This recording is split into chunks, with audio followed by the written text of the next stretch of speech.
orang yang membahas tentang ijazah berarti orang hanya mementingkan pengajaran, bukan pedagogi. Itu dari sudut pendidikan dulu. Dari sudut demokrasi sangat tidak mendidik anak-anak kita. Jadi banyak orang nanti hanya mengejar ijazah, apakah ijazah itu mau dengan jalan pintas dan sebagainya, tapi dia tidak melakukan pendidikan secara utuh.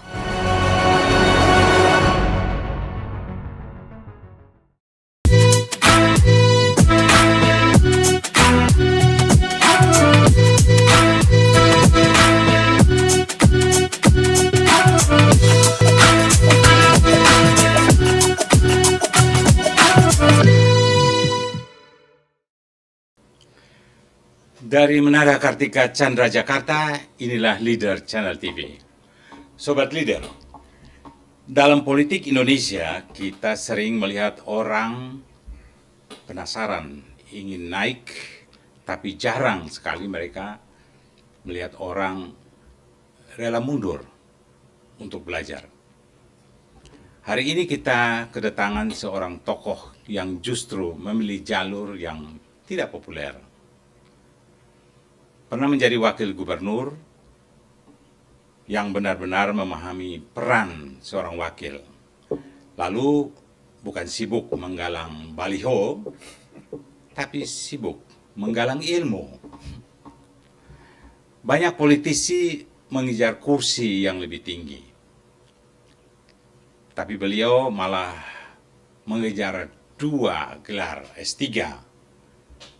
Pertama di Universitas Pajajaran dan juga di Georgetown University, Washington DC. Di saat negeri ini ribut soal ijazah, mana yang asli, mana yang fiktif, mana yang difotokopi 3 kali, Bung Yos justru menunjukkan teladan. Belajar itu bukan drama, tapi kerja senyap. Jadi, hari ini kita tidak hanya bicara tentang politik NTT, Nusa Tenggara Timur. Kita bicara tentang rendah hati, peran wakil, dan integritas ijazah yang tak perlu diperdebatkan. Dan Sobat Leader, selamat datang dalam program khusus bersama Joseph Naisoy, mantan wakil gubernur Nusa Tenggara Timur, periode 2018-2024. 2018-2023. Selamat datang, my leader, Bung Yos. Ya, Bung Freddy.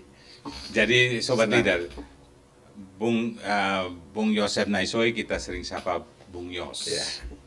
Dan beliau orang yang murah senyum dan banyak hal yang kita perlu belajar dari diskusi hari ini. Dan kalau saya sedikit menggambarkan siapa itu Joseph Naisoy, dia memang belajar pendidikannya linear, soal hukum di UI, kemudian di Atmajaya, kemudian di Leiden University Belanda, kemudian berikutnya di UNPAD dan di Georgetown University. Soal hukum, pasti hukum itu cabangnya macam-macam, saudara. Tapi ini menarik kalau kita bahas soal ijazah yang sekarang sedang ramai ini, soal hukum ini. Tapi saya tidak mau masuk ke situ. Saya ingin masuk dalam hal yang lebih luas. Siapa itu Bung Yos? Bung Yos, Anda bicara di Leader. Leader Channel ini satu channel yang kita berada semacam helikopter view. Kita tidak berada di sebagai buzzer atau influencer. Kita ingin memberi pencerahan pada publik. Karena kita semua pasti ingin menjadi pemimpin. Pejabat itu kan hanya nempel, tapi pemimpin everlasting life. Bukan begitu? Betul. Apa yang Anda pahami soal leader? Ya, Bung Freddy, sebenarnya saya ini ya tidak seperti digambarkan Pak Freddy, hebat sekali juga tidak hebat juga tidak, terlalu rendah juga tidak. Saya pakai bahasa Latin, virtus in medio. Yang di tengah itu yang paling baik. Yang di tengah, Pak. Ya, Itu artinya ya. virtus in medio. Iya, Yang di iya. tengah itu yang paling baik. Jadi berbicara mengenai pemimpin dan kepemimpinan, saya kira memang dalam situasi Indonesia seperti saat ini membutuhkan kepemimpinan yang cerdas. Bagus, saya terima kasih Pak Freddy sudah bantu saya untuk mengundang saya berbicara di leader. Saya kira kata leaders ini semua orang tahu. Tidak semua orang memiliki leadership, tapi semua orang bisa menjadi leader. Itu. Semua orang bisa menjadi pemimpin, tapi tidak semua orang memiliki kepemimpinan. Ini. Oke, great. Ya. Ini yang luar biasa. Ya. Tapi Bung Yos, apa yang paling tidak diketahui publik tentang Anda sebagai wakil gubernur NTT, menurut Anda? Ya, saya tidak tahu apakah saya pernah berbuat sesuatu untuk NTT. Saya tidak tahu, saya tidak bisa menilai diri sendiri. Tapi saya bisa mengatakan bahwa ada 3 dimensi kalau ketemu memimpin suatu negara, suatu daerah. Ada dimensi idealnya, ada dimensi realistisnya, dan ada dimensi fleksibilitasnya. Oleh sebab itu saya tidak bisa menilai diri saya sendiri, apakah saya pada saat saya dengan Pak Victor memimpin NTT berhasil atau tidak, tapi saya kira rakyat bisa menilai. Tapi saya mengatakan bahwa kalau dari dimensi ideal, saya kira memimpin NTT membutuhkan seorang yang ekstra leadership yang harus tinggi. Orang yang fortiter in res ofiter in mondo, yang tegas pada masalahnya tapi harus ramah pada caranya. Oke, keren ini. 5 tahun Anda bersama mendampingi Victor Laiskodat memimpin Nusa Tenggara Timur. Betul. 2018 saya tahu yang di kamera kan selalu Bung Victor dengan segala ide-ide, gagasan yang dia tampilkan. Nah, apa momen paling menegangkan yang mungkin tidak pernah muncul di kamera atau di media? Ya, saya harus mengatakan dengan jujur bahwa Pak Victor ini seorang pemimpin yang tegas dan berani. Dan dia selalu di luar dari apa namanya, out of the box. Out of the box. Contoh misalnya, saya pernah berdiskusi dengan beliau. Kalau kami berdiskusi bisa debat, bisa marah-marahan karena saya lebih kakak, saya suka marah-marah dia. Tapi begitu keluar, saya tetap mengatakan dia adalah pemimpin. Saya harus menghormati dia. Contoh misalnya, sekolah jam 5 pagi. Iya, itu seru itu. Itu seru sekali. Jadi saya terpaksa memoles bahwa bukan sekolah jam 5 pagi, tapi datang jam 5 pagi. Terus prosesnya itu mulai dari jam 5, tapi proses belajar mengajar tetap jam 7. Gitu. Tetapi saya tidak tahu waktu pertama itu kita memberikan informasi, apakah kepala dinas saya yang memberikan informasi yang kurang tepat, saya tidak tahu. Tapi pada saat itu saya cukup terpukul dengan masyarakat luas yang sangat antusias terhadap isu ini. Tapi isu yang pertama itu adalah mengenai COVID. Saya dibully seluruh Indonesia pada saat itu. Saya mengatakan bahwa tidak usah takut dengan COVID, karena itu hanya flu biasa. Tapi saya dibully habis-habis pada saat itu. Tapi saya selalu mengatakan bahwa oke, kalau saya salah saya mohon maaf. Tapi ternyata kemudian bahwa COVID itu hampir sama dengan flu. Itulah peran wakil. Yeah. Wakil itu menurut siapa ya? Winston Churchill. Ya, Winston Churchill. Wakil hanya berpikir apa yang ketuanya mikir. Betul. Membantu apa yang ketuanya mikir. Jadi dia tidak usah berpikir kalau dia mau jadi bersaing, dia menjadi bersaing ke pemilu aja jadi ketua gitu kan. Tapi Bung Freddy begini, kami sudah sepakat dari pertama. Pada saat Victor istilah ya mungkin kata-kata ini tidak terlalu tepat, meminta saya, pada saat itu saya di Gunung Sinai. Saya waktu itu lagi umroh ke Israel. Dan pada saat itu beliau telepon saya, kebetulan ada sinyal, beliau mengatakan, kakak pulang cepat ke Indonesia, kita mau pulang ke NTT. Saya bilang oke, nanti kita pulang libur. Dan pada saat itu saya sudah dicalonkan oleh partai untuk menjadi Duta Besar Republik Indonesia untuk Brazil pada tahun 2017. Dari Golkar itu saya dan Pak Tantowi Yahya, Tantowi untuk New Zealand. Saya mengatakan oke Ade, saya pulang. Begitu saya turun sampai kami sudah pindah dari Israel ke Mesir ke Sungai Nil, dia telepon lagi. Dia bilang, kakak ini bukan pulang libur, tapi kita mau memimpin NTT. Saya bilang, bikin apa? Kita mau jadi gubernur dan wakil gubernur. Saya tanya dia, siapa yang gubernur, siapa yang wakil? Victor mengatakan bahwa ini sudah ada kesepakatan antara Nasdem dan Golkar. Nasdem yang gubernur, Golkar yang wakil. Saya sambil bercanda, Ade jangan bercanda. Masa saya wakilnya Ade? Terus pada saat itu dia mengatakan, kakak tidak ada wakil. Saya gubernur 1, kakak gubernur 2. Itu istilahnya. Ini keren. Itu istilahnya. Istilah gubernur 1, gubernur 2. Jadi tidak ada wakil. Jadi pada saat kita turun sudah dilantik, kami dan dia konsekuen bahwa saya gubernur 2. Maka itu semua kegiatan yang bersifat administrasi, semua kegiatan yang bersifat intern pasti diserahkan ke saya. Itu. Mulai dari administrasi surat menyurat, mulai dari performance appraisal, personal appraisal pegawai, dia kasih ke saya. Tapi setelah itu saya kasih ke dia yang memutuskan. Dan dia mengambil keputusan dan dia yang harus mengambilkan keputusan harus gubernur. Jadi memang saya memaknai 5 tahun bersama Victor Laiskodat sebagai gubernur. Saya lihat Bung Yos ini tanda kutip bukan untuk jualan kamera atau tampil di kamera, tapi banyak hal yang sebenarnya substansi yang sangat mendukung gubernur dalam jadi duet yang pasan, sehingga memang Victor bilang kita dua gubernur 1 dan gubernur 2. Itu baru pertama terjadi di Indonesia. Betul.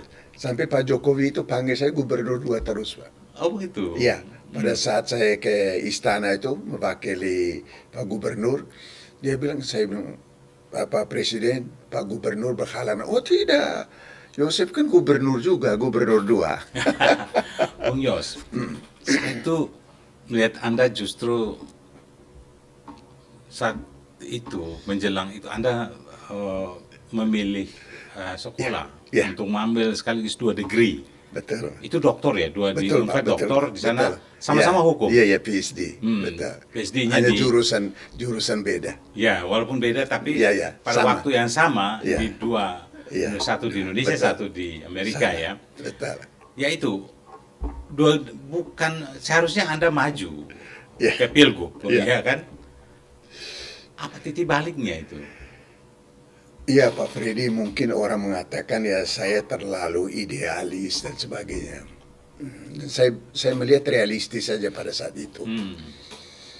Saya melihat pertama adalah umur saya sudah lebih dari 70 tahun. Umur saya. Yang kedua, bahwa saya mau memberikan ini kepada generasi yang lebih muda untuk memimpin NTT. Bukan saya lari dari NTT, tidak. Tetapi saya mau memberikan ini kepada generasi muda. Kapan lagi kita ada regenerasi? Yang pertama. Yang kedua. Yang ketiga, pada saat itu, kalau seandainya Pak Victor masih maju lagi, kemungkinan saya akan mempertimbangkan untuk mendampingi. Tapi pada saat itu Victor mengatakan, kakak maju sendiri aja, nanti cari wakilnya. Saya bilang begini, Ade, saya ini memang pekerjaan saya itu untuk membenahi yang administrasi dan membenahi hal-hal yang rumit-rumit lah. Tapi kalau untuk jadi gubernur, coba kalau memang tidak ada orang, saya bilang nanti saya ambil pada saat itu. Tapi kalau ada orang silakan. Terus pada saat itu ada Melki Lakalena, Ansi dan satu dari Kasdam, maju. Saya senang benar. Ada 3 pasangan. 3 pasang. Dan pada saat itu saya bilang, saya sudah ambil doktor saya di Pajajaran. Dan Pajajaran ada dua degree. Mm-mm. Jadi kalau kuliah di Pajajaran tuh kita bisa ambil dua apa namanya dua ijazah sekaligus, Oh, gitu. tetapi harus sekolah dulu. Iya, iya. Dan pada saat saya ke Washington DC pada saat itu, saya melihat bahwa oh ini ada sekolah bagus sekali, Georgetown University. Dan saya diskusi dengan teman-teman, mereka mengatakan bahwa Jim apa Jim Clinton alumni dari situ. Iya. Itu saya bilang, oh hebat benar. Akhirnya saya cari tahu, saya telepon ke Pajajaran, mereka bilang, oh kita ada kerjasama juga, coba lihat di situ, tanya mereka. Saya tanya ke Georgetown, saya tamatan dari Pajajaran, dilihat begitu, oh iya ada, tapi Anda mesti testing. Kami 15 orang pada saat itu. Dari Peru, dari Asia itu hanya kami dua dengan teman saya dari Korea Selatan. Lolos. Kami 15 orang. Kami dari 15 orang yang lolos kami 5. 5 termasuk saya dan teman saya dari Korea Selatan yang Peru 5. Berapa tahun di sana? Kami 10 bulan Pak, karena 10 kami bulan. sudah doktor, Iya, sudah. 10 bulan tapi kuliahnya pagi, sore, malam. Kuliah benaran itu. Aduh memang benar-benar. Bukan kuliah tuh. Di Indonesia ini kan kuliah tapi ya bisa kita Iya. lihat ya, sama-sama ngerti. Tapi Bung Yos, Ah. itu seorang politisi memilih ilmu itu jarang, ya kan? Ya. Orang biasanya apa? Baliho yang dia. Bagaimana? Saya tidak lihat foto-foto Anda tuh tampil di NTT itu waktu saya ke sana. Ya. Sebagai orang yang kira the rising star Ya. gitu mau maju calon gubernur, sehingga saya tanya itu Bung Yos mau maju nggak sih? Saya pada telepon Anda ya. betul. Nah, gimana tuh? Begini Bung Freddy, seorang politikus, orang politik memiliki power. Seorang akademisi memiliki poin. Saya dua-duanya memiliki itu. Saya memiliki power, tapi saya harus memiliki poin. Oleh sebab itu, saya harus belajar terus. Tidak hanya power, tapi kita harus memiliki poin. Karena saya ini latar belakang saya dosen, baru masuk ke politik dan memiliki kekuasaan, maka saya harus seimbangkan dua-duanya. Jadi seorang politisi dia hanya memiliki power, tapi belum tentu dia memiliki poin. Seorang akademisi yang memiliki ilmu pengetahuan, belum tentu dia memiliki power, tapi dia sudah memiliki poin. Saya mau cari dua-duanya keseimbangan.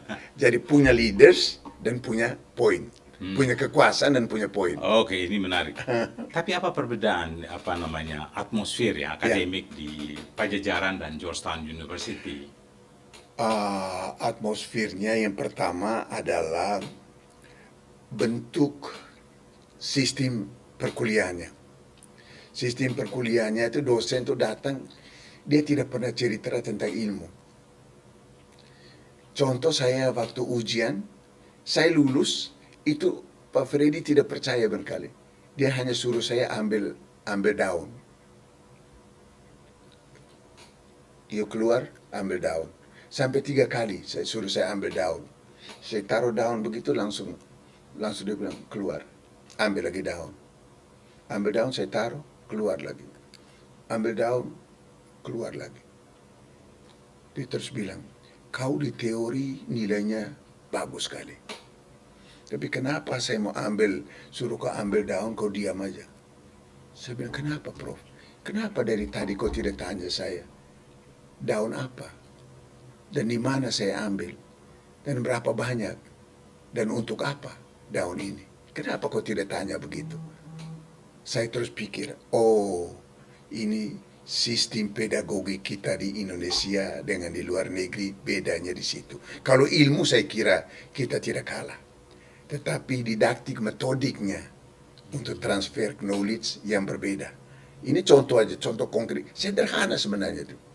Kita tidak pernah mendidik anak-anak untuk apa, mengapa, bagaimana. Itu tidak pernah. Kita harus memberikan contoh kepada mereka. Itu di Indonesia jarang sekali. Iya. Saya lihat. Memang kenapa saya belajar jurnalistik? Sebenarnya itu 5W1H itu Betul. sebenarnya itu filosofi betul. pendidikan yang Betul. sangat menarik. Orang harus tahu kenapa, apa, bagaimana. Betul. Dan Betul. itu semua belajar mendasar itu. Betul. Berbicara menggunakan logikanya Betul. dia harus kritis di sana ya. Betul. Tapi apa namanya ketika Anda belajar di Georgetown ya. Ya. Mungkin satu ketika Anda ternyata saya lebih dihargai di kampus Ya. daripada di politik. Karena di Indonesia ini menjadi calon itu kan penentuannya ketua umum partai. Betul. Iya kan? Betul. Bung Yos kan bukan ketua umum partai. Tidak. Di sana ada Melki Lakalena yang cara gubernur kan Iya, ketua partai. dia ketua partai, betul. Jadi itu memang. pertanyaan saya. Itu yang tadi mengapa saya mengatakan ada dimensi ideal, ada dimensi realistis. Dimensi ideal, desainnya, Ya, desain desain. mestinya saya masuk. Iya. Tapi realistisnya kan beda. Jadi semua kehidupan kita ini terdiri dari 3 dimensi. Ada dimensi ideal, dimensi realistis, tapi yang harus kita mainkan itu adalah dimensi fleksibilitas. Fleksibilitas tidak mengurangi dimensi ideal dan tidak mengurangi dimensi realistis. Kenapa saya harus masuk hanya satu jurusan itu? Saya pergilah ke Georgetown untuk menggali ilmu. Mengapa? Karena ada istilah non sole sed vitae decimus. Kita belajar bukan untuk sekolah, tapi kita belajar untuk hidup. Belajar untuk hidup. Hidup. Non sole sed vitae decimus. Jadi tiga dimensi. Iya, dimensi. Saya gambarkan begini. Dan Bung Yos menjalankannya dengan sangat sangat luar biasa. Orang bilang ada buah tangan, Ya, ada campur tangan, tapi ada juga garis tangan. garis tangan. Betul. Dan ada bekas tangan. Kita pintar, botak itu udah belajar pengalaman macam-macam dan orang tahu siapa kita. Kemudian kita juga harus tahu bahwa banyak orang yang dukung kita gitu loh. Ya. Betul. Tapi ternyata garis tangan kita ternyata kebanyakan katanya sering naik motor jadi itu kehapus garis tangannya. Jadi Bung Freddy, saya ini garis tangannya dan saya terima kasih kepada Tuhan dan ya hidup saya ini memang tanpa Tuhan ikut campur tangan saya tidak ada apa-apanya. Karena saya dari anak yang orang miskin, bapak saya meninggal saya kelas 4 SR dan kemudian orang tua sangat miskin, saya datang merantau ke sini tahun 70 ke Jakarta. Dan hidup saya ya begitu-begitu aja. Tapi Tuhan Maha Adil, Tuhan berikan saya. Mengapa saya katakan demikian? Tahun 97 begitu Bang Akbar ajak saya masuk ke Golkar. Bersama dengan Bakhtiar Ali, bersama dengan Eki Sahrudin. Dan pada saat itu kami bertiga tidak ada niat sama sekali untuk masuk menjadi pengurus partai.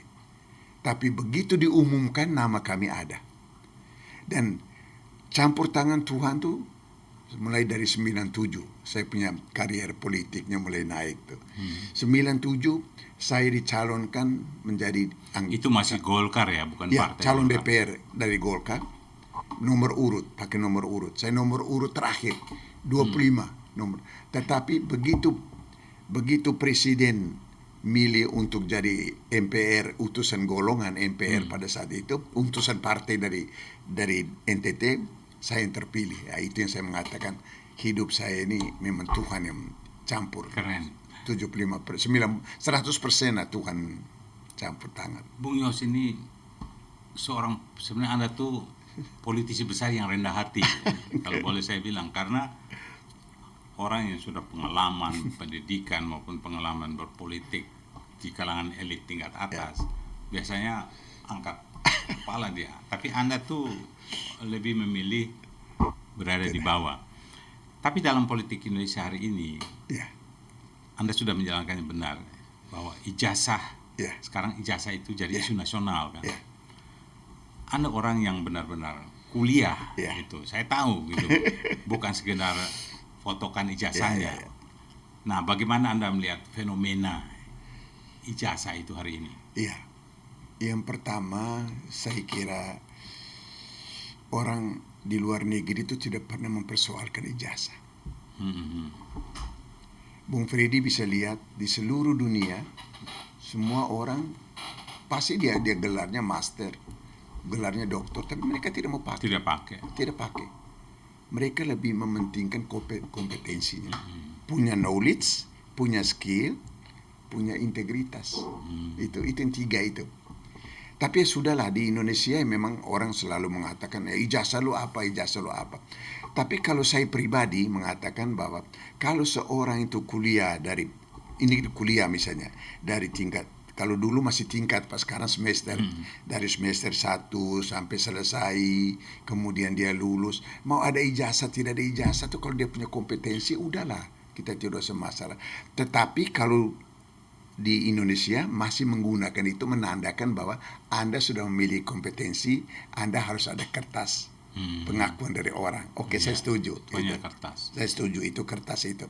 Tetapi jangan mempermasalahkan masalah kertas ini dibandingkan dengan kompetensi seseorang. Iya. Kompetensi seseorang tuh tidak ada bandingan dengan kertas. Kompetensinya bisa aja sekolah itu tidak mengajarkan kita, tapi kita experience.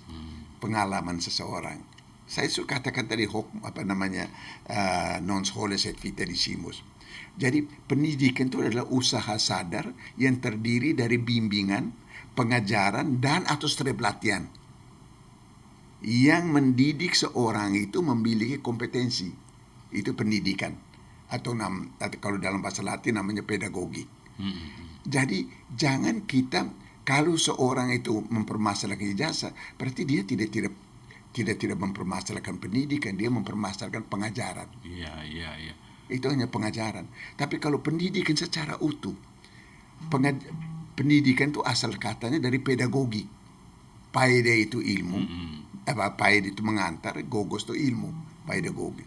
Jadi saya selalu mendefinisikan pedagogi itu adalah usaha sadar dilakukan oleh manusia, terdiri dari bimbingan. Pak Freddy bisa tidak doktor, tetapi luar biasa pengetahuannya. Kenapa? Karena bimbingan. Yeah. Kemudian pengajaran di sekolah, dan atau latihan kita diskusi, itu latihan. Kemudian apa? Untuk mengarahkan seseorang memiliki kompetensi. Kompetensi bisa formal, bisa juga non formal. Kompetensi itu, mendapat kompetensi itu. Jadi kompetensi knowledge bisa aja baca buku tanpa sekolah, tanpa pengajaran. Ya. Itu bisa aja orang memiliki knowledge. Keterampilan seorang hanya bisa experience. Itu lebih top daripada hanya sekedar dia melatih. Tapi kalau dia melatih sambil experience, wah itu luar biasa keterampilan. Tapi dari kesemua dua-dua ini tidak ada gunanya kalau dia tidak punya integritas. Yes, itu. Integritas menggunakan knowledge, menggunakan skill demi kepentingan umum. Kita di leader menggunakan 3 term itu. Personality, professionality, and integrity. Oh, itu integritas nomor 1. Jadi integrity ini kan luar biasa. Pemimpin harus punya integritas. Luar biasa. Bung, 5 tahun Anda menjabat di NTT. Anda pernah nggak merasa ada satu kesalahan besar yang belum Anda lakukan selama Anda belum dilaksanakan? Saya kira kalau saya mau jujur, Pak, banyak yang kami belum lakukan. Kenapa? Saya dan Pak Victor memimpin relatif praktisnya hanya 1,5 tahun atau 2 tahun. Mengapa saya katakan demikian, Pak? Begitu kami baru memimpin 9 bulan, datang COVID. Begitu habis COVID, datang seroja, badai seluruh itu. Jadi kami praktisnya itu hanya 2 tahun lah. Jadi masih banyak sekali yang kami utang kepada NTT. Kalau satu yang bisa Anda sebut, apa saya konsentrasinya begini. Karena pemerintah itu fungsinya adalah membangun infrastruktur dasar. Dari sudut fisiknya. Infrastruktur dasar. Jalan, air, listrik. Itu kebutuhan dasar itu. Itu kebutuhan dasar. Tetapi saya boleh mengatakan bahwa saya dan Pak Victor bisa bisa bukan merubah secara total, tapi sedikit kami bisa merubah masyarakat NTT itu yang tadinya garap menjadi kerja. Mengapa saya katakan demikian? Contoh, pegawai waktu kami masuk, mereka sama sekali santai. Saya harus dengan jujur minta maaf kepada teman-teman saya yang ada di NTT. Kalian waktu pertama tuh santai sekali. Begitu kita masuk, saya mengatakan masuk tepat waktu, pulang tepat waktu. Mereka bilang, kami buat apa Pak? Oke, saya kasih. Kau kerja ini, besok lapor ke saya. Itu secara tertulis semua. Nah, jadi saya minta kepala dinasnya lapor, kepala dinas minta kabaknya lapor ke dia, pegawainya lapor ke dia. Jadi tersusun. Maka itu mereka banyak sekali kegiatan yang ada. Mungkin ada satu program yang Anda ingin laksanakan, tapi karena tekanan politik Anda harus hentikan. Apa itu? Ya, sebenarnya ada salah satu yang kami berhasil itu Kelor, Marunga. Bukan tekanan politik, tapi memang karena pembiayaan dan sebagainya, maka kita agak sedikit terhambat itu. Padahal pada saat itu cita-cita kita itu harus membom ke seluruh. Mungkin kalau Pak Gub ikut lagi jadi gubernur, mungkin program itu oh ya, itu pasti. Dan kemudian infrastruktur dasar kita sangat kurang. Pada saat itu saya dan Pak Victor kami terpaksa pinjam uang dari SMI karena tidak ada uang untuk membangun jalan. Sekarang Pak Freddy bisa, kalau dari Kupang mau ke Amphoe bisa pakai mobil lewat di situ. Kalau dulu kan susah itu. Dulu nggak bisa. Jadi sekarang udah bagus ya. Sudah bagus, Pak. Itu kalau dibangun tempat wisata juga keren itu. Dan sekarang orang dari Oekusi kalau mau ke Kupang, dia ikut situ aja. Oh gitu ya. Ikut situ langsung ke Kupang. Okay. Itu salah satu. Tetapi masih banyak sekali jalan yang masih rusak yang kami belum bisa perbaiki. Tapi jika Anda let's say menjadi gubernur, ya, walau kita tahu sekarang tidak berminat lagi karena kebijakan apa yang pasti Anda mau revisi dari era sebelumnya? Iya, pertama dulu kami kebijakan NTT ya. Iya. Ini NTT itu selalu orang mengatakan bahwa kita ini daerah miskin. Ya. Padahal sangat kaya. Betul. Sangat kaya. Sumber daya alam kita luar biasa. Sumber daya alam itu tidak hanya secara fisik, Pak, tetapi ada ekspresi budaya tradisional kita sangat kuat. Maka itu sekarang pada saat kami masuk, kita mengharuskan semua pegawai itu harus menggunakan pakaian tradisional. Kenapa? Itulah ekspresi budaya tradisional dan itu nilai ekonominya tinggi. Itu.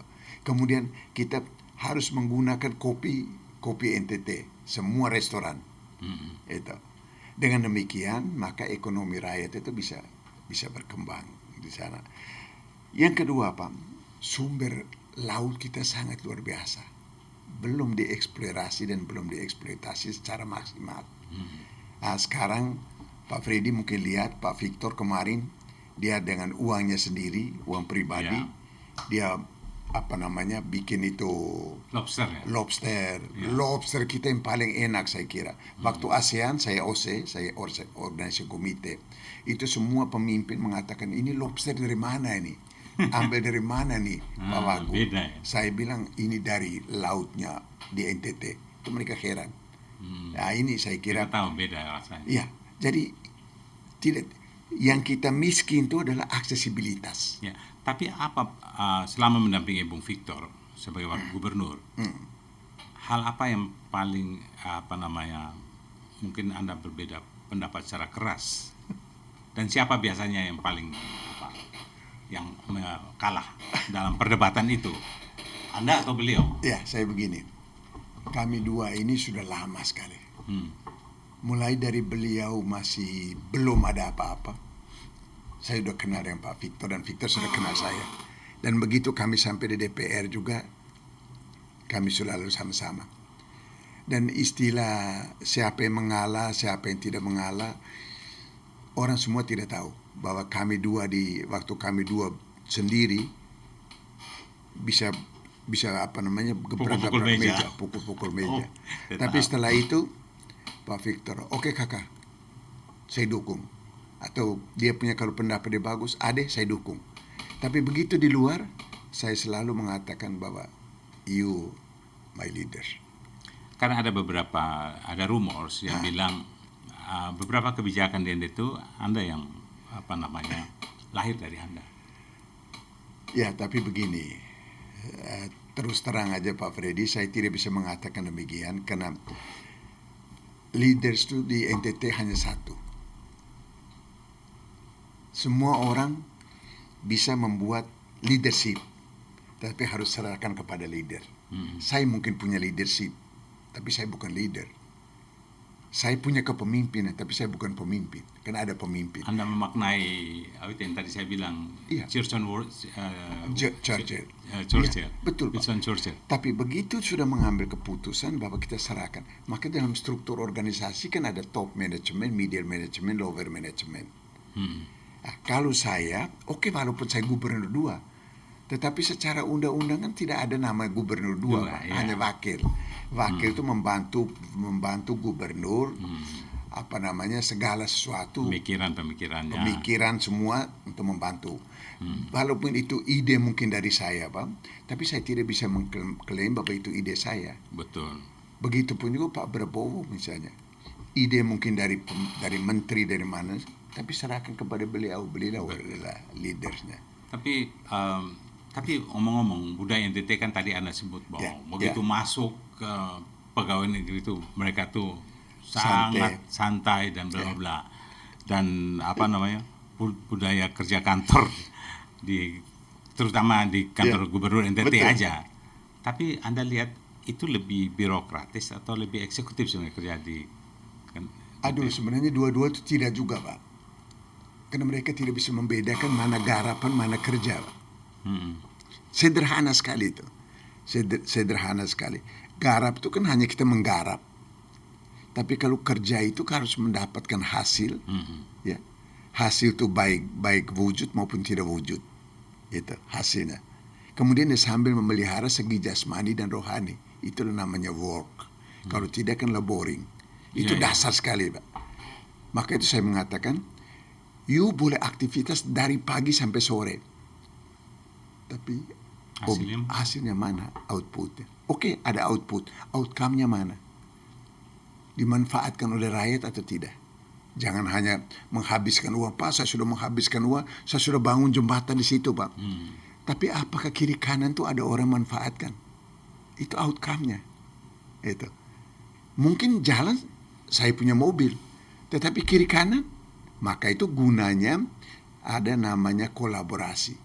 PU bikin jalan, tapi Kadis Pertanian memikirkan bagaimana mengembangkan sebelah jalan itu masyarakat bikin apa. Perdagangan bikin apa.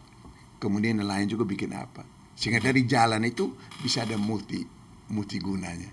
Ya memang dari presiden ke presiden itu selalu mengeluh soal birokrasi. Birokrasi. Kalau Ibu Mega dulu saya kutip, ini pemerintahan keranjang sampah. Tapi dikomentari sama Amin Rais juga. Kemudian mereka ini kan dulu kan kekuatan politik.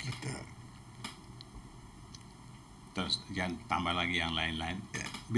Kekuatan birokrasi kan kekuatan politik ya. Betul. Mereka bisa tidak dukung lagi kan. Betul. Dan sebagainya. Betul. Kadang-kadang juga ini menjadi bagaimana kita excuse karena permisif karena mereka ini salah satu suara kita juga. Betul. Nah, tapi apa yang Anda hadapi friksi di internal itu? Jadi yang begini, paling berat. Pak Freddy, saya beruntung saya mendapat pemimpin sekelas Victor Laiskodat. Terlepas dari ada kekurangan dia, tapi dia punya kelebihan. Kelebihan itu adalah orangnya sangat tegas. Dan begitu dia mengambil keputusan, harus jalan. Saya yang harus menerjemahkan apa yang dia mau. Dan idenya Pak Victor itu sangat banyak. Sangat luar biasa. Tapi harus ada orang yang bisa menerjemahkan. Tidak cukup hanya saya sendiri. Makanya saya punya kepala dinas, kepala bagian, kepala seksi harus bisa menerjemahkan itu. Oleh sebab itu saya mengatakan harus kerja. Mereka bilang, Pak, kami datang pagi, Pak, pulang sore. Oke, tapi you belum kerja. You laboring, you garap aja. Kasih saya hasilnya. Oke, dia bilang, Pak, ini output. Kami bikin jalan begini. Terus kemudian pertanian. Pak, kami sudah tanam ini sekian, tanam ini sekian. Saya bilang, oke, siapa menikmati itu? Apa kau kasih ke rakyat? Rakyat yang menikmati. Itulah, saya selalu mendekatkan mereka. Tidak hanya output, ada input, ada throughput, ada output. Tetapi yang paling penting adalah outcome-nya.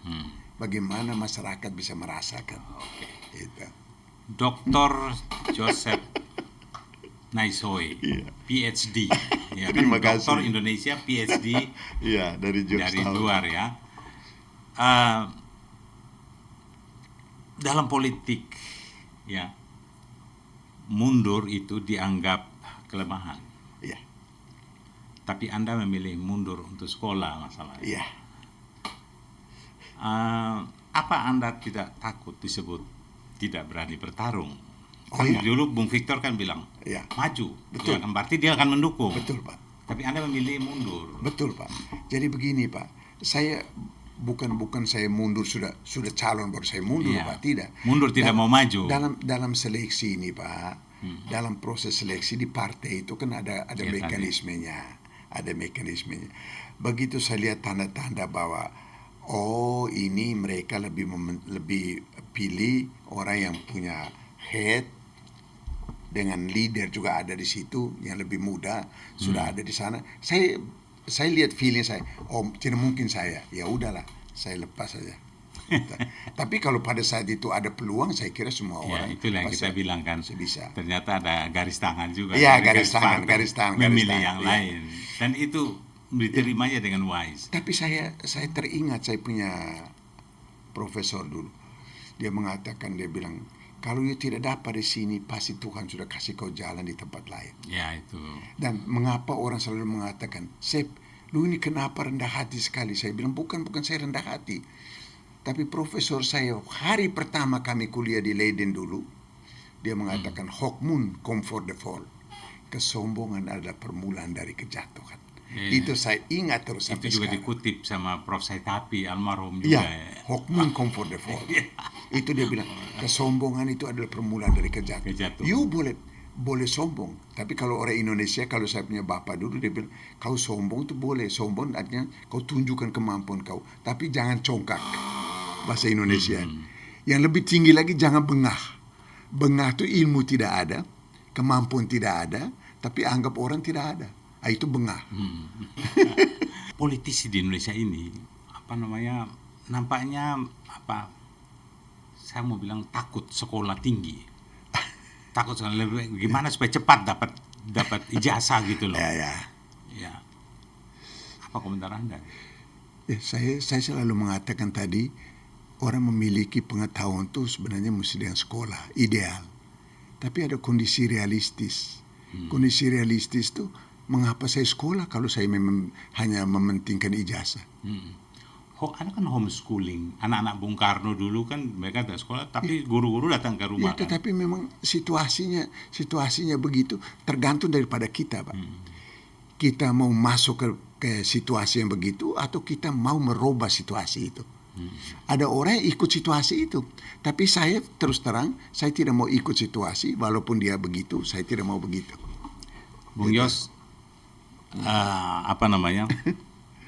jika semua politisi Indonesia itu wajib S3, prinsip S3 benaran ya. Betul. Kira-kira apa yang berubah di Indonesia ini? Saya kira begini Pak, S3 itu tidak sekedar ijazah. Banyak sekali politisi yang memiliki kemampuan seperti S3. Contoh Pak, ada Malik. Dia SMA Pak. Tapi saya julukin dia lebih dari S3. Betul. Mengapa dia S3?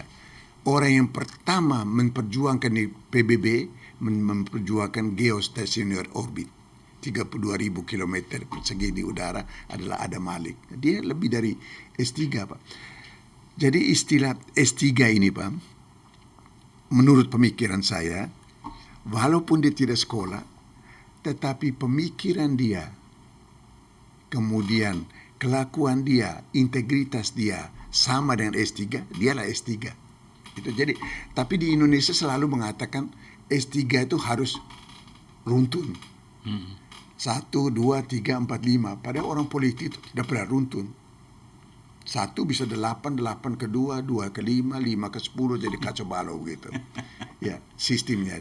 Tetapi saya setuju Pak, bahwa di Indonesia ini membutuhkan orang yang analitis, pemikirannya sama seperti S3, yang pemikiran punya dasar, harus punya logika yang premisnya harus ada. Berpikirnya kan Pola jelas. pikirnya itu harus terarah, dan itu tadi input, throughput proses, ada output, outcome. Itu aja.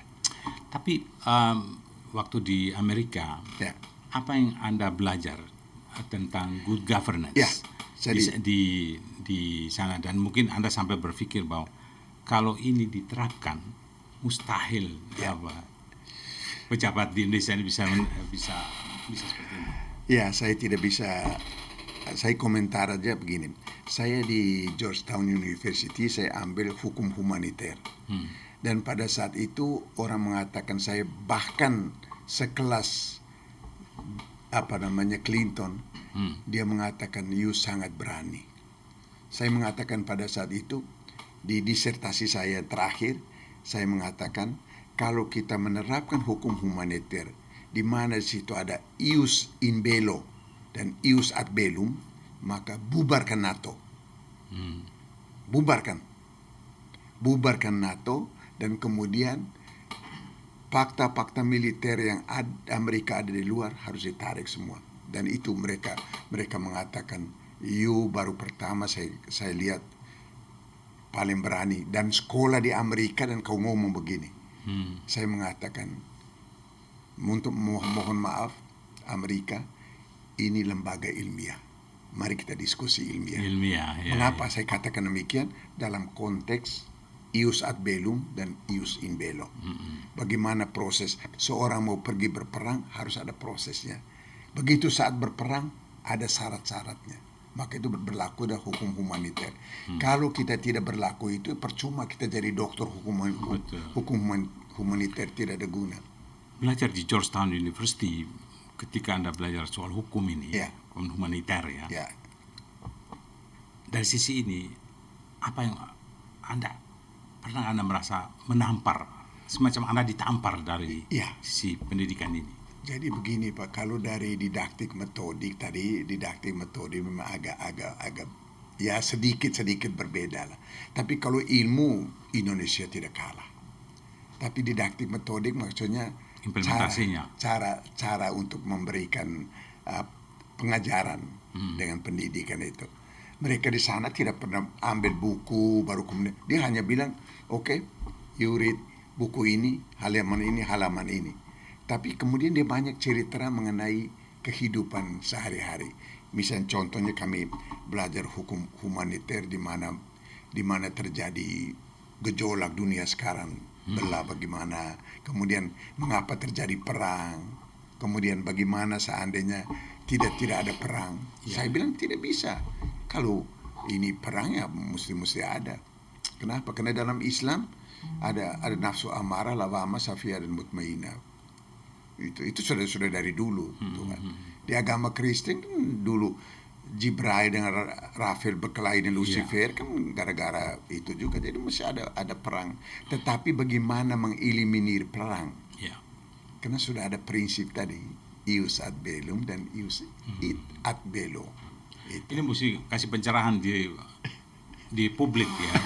Dan ini mungkin salah satu yang kita memberi pembelajaran pada publik soal dari sisi hukum humaniter, hukum perang ya. Tapi Bung Jos, sekarang kita mau sesi akhir nih. Saya mau masuk ke sesi ijazah. Ijazah yang Anda bilang ini ijazah itu kan satu harus menggambarkan sebuah integritas ya. Ini lagi rame isu ijazah Jokowi dan Gibran. Ini dipertanyakan, mengguncang kepercayaan publik ini. Makin bola salju yang terus menggelinding. Sebagai akademisi dan mantan wakil gubernur, apakah kerusakan terbesar dari isu ini terhadap demokrasi kita? Saya pertama dari sudut pedagogi dulu. Orang yang membahas tentang ijazah berarti orang hanya mementingkan pengajaran, bukan pedagogi. Itu dari sudut pendidikan dulu. Dari sudut demokrasi, ini sangat tidak mendidik anak-anak kita. Jadi banyak orang nanti hanya mengejar ijazah, apakah ijazah itu mau dengan jalan pintas dan sebagainya, tapi dia tidak melakukan pendidikan secara utuh. Itu yang dari sudut demokrasinya. Jadi di dalam demokrasi Plato dulu sudah mengatakan bahwa ada hierarki dalam kehidupan negara itu.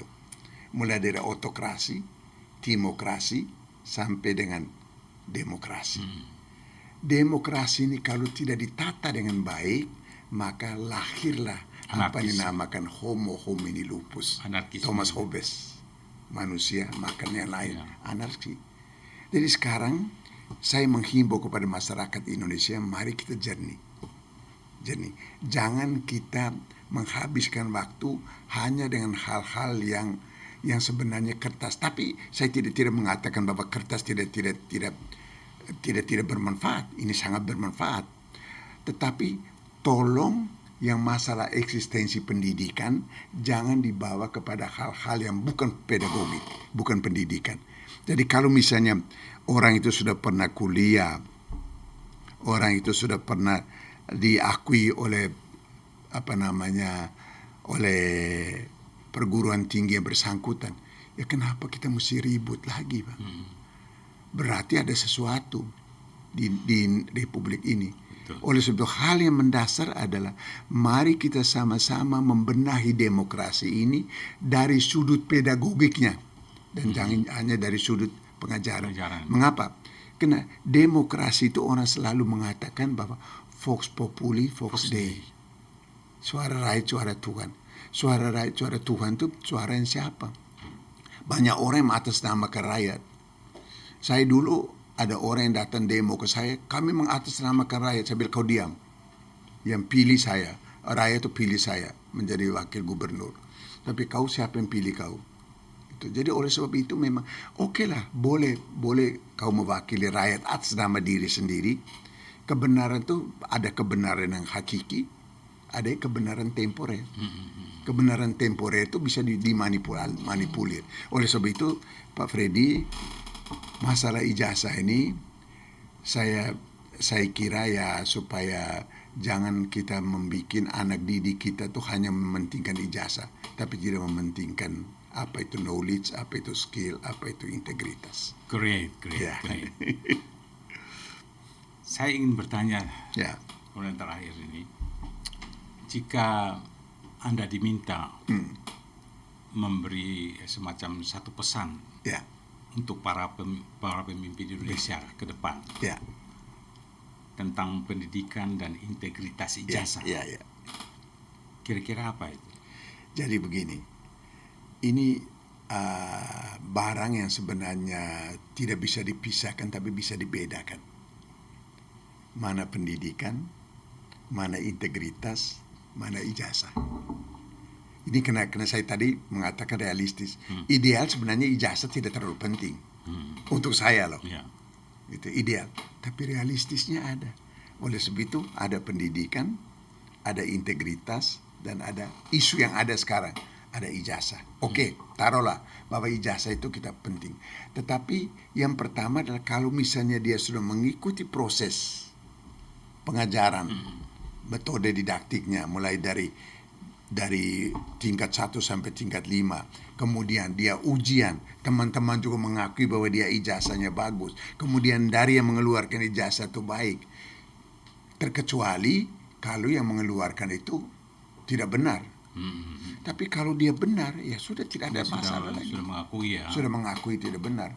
Ya saya tidak masuk di dalam polemik yang sekarang terjadi. Tapi ini dari sudut akademisi yang saya harus membedah mana pedagogiknya, peda dan gogosnya, mana seorang integritas yang melakukan kegiatan sehari-hari mengikuti pedoman yang ada, norma yang ada, dan kertas yang ada yang mengakui seorang itu sudah sekolah atau tidak. Gitu. Ini terakhir. Ya. Bung Yos. Ya. Saya mau sebut Dr. Joseph Enggak usah dokter, Pak. Naisoy. Saya Yosef Naisoy aja. PhD. Ya, Yosef kan? Naisoy Ini aja. jelas karena 2 gelar ini. Setelah 2 kampus besar, Ya. Anda belajar Ya. menempuh doktor dan 1 pengalaman sebagai politisi. Ya. Untuk apa semua ini Anda siapkan? Ya. Mungkin ada proyek hidup terbesar Anda yang mungkin sedang Anda. Dari sudut kebanggaan diri sendiri, saya kira saya sudah puas kalau saya memiliki ilmu. Tetapi saya menunjukkan kepada anak cucu saya bahwa nenekmu, opamu bisa sekolah kayak begini dan bisa menempuh pendidikan. Kenapa kamu tidak? Itu dari sudut formalitas. Tapi yang paling penting saya mau menunjukkan kepada generasi muda bahwa pendidikan atau sekolah itu tidak melihat umur, tidak melihat waktu. Seterusnya, lifelong education. Sampai mati pun. Kalau sudah di liang kubur, baru kita tidak belajar.